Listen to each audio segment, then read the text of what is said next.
Hello everybody, my name is Brian West. Video games have become more popular in the lives of our youth today. The role of parents is to regulate the types of video games their children are exposed to. Violent video games have overtaken the video game market and are a top choice amongst youth today. Today I will talk to you about some of the problems we are experiencing with violent video games and some ways to help prevent these games from making it into the hands of our youth. So why are violent video games a problem in our youth today?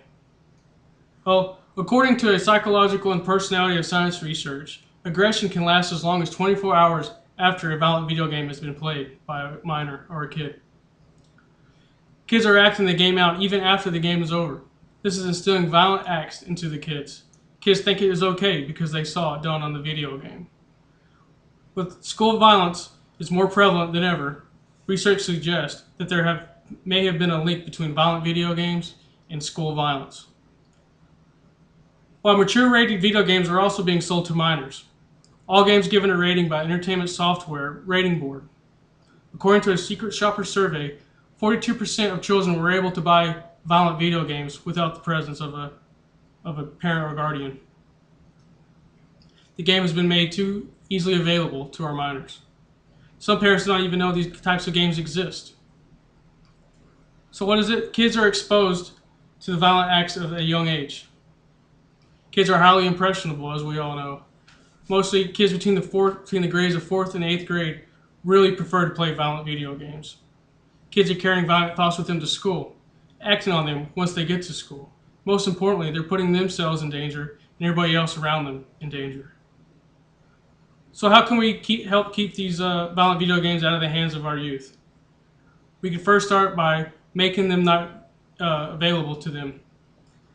First, we can separate the section in the store where they're trying to buy these video games, make a separate section in the store to where they would have to show their ID to even enter that part of the store. And also by showing their ID at the time of the purchase.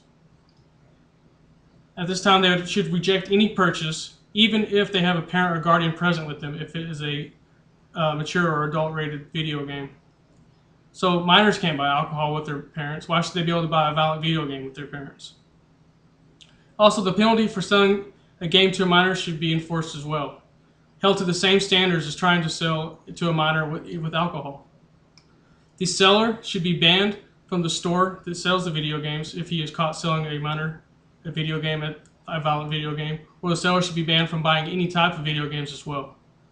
Most of all, our parents should have control of this. They need to be watching whatever has been brought into the house by the kids.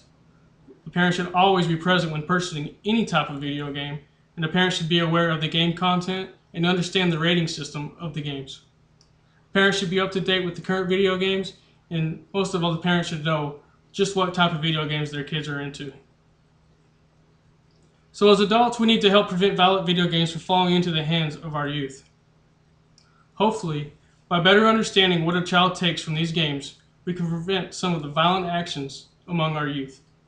With the help from you, the parents, we can make these lives of our kids healthy, and most of all, they make them safe. So please, take a few extra steps and prevent the violent video games from reaching our kids. Thank you.